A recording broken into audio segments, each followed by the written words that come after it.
So adding over 1,800 integrations to the platform was such a priority because if we think about agents and having superhuman capability across the digital footprint, let's just start with agent capability. Right now, me or you can access any number of apps and integrations at our laptop very easily.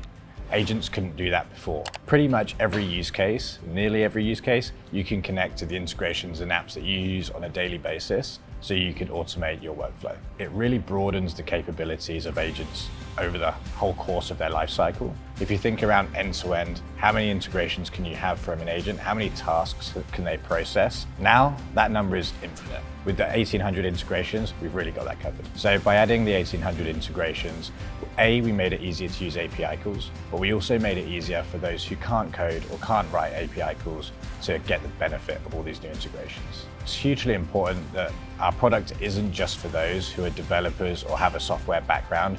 It's really aimed at those who want to operationalize and automate their workflows. So real easy drag and drop options for low code and no coders. And we also made those drop downs dynamic.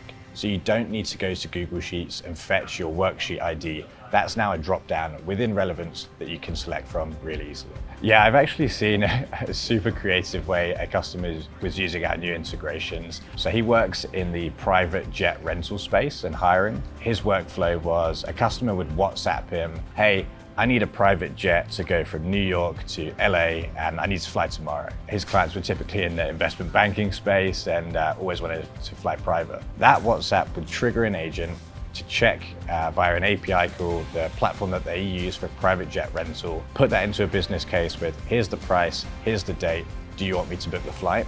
And all the customer had to do was say yes in WhatsApp and it would book the flight for him. So triggers and actions really work in harmony. A trigger is what kicks off or initiates your agent, and an action is the effectively event or action that your agent takes. So if I were to give you an example, adding a new contact in your CRM may trigger your agent, and then the actions it may take is sending an email or conducting market research. So setting up a tool with one of our 1,800 integrations is super simple.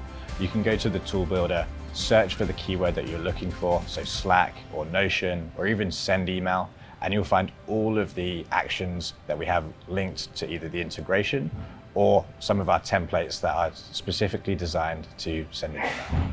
So we have a raft of capabilities available to our power users or those perhaps with a more of a software or techie background. The best way that they can take advantage of our platform is to use the raw API calls.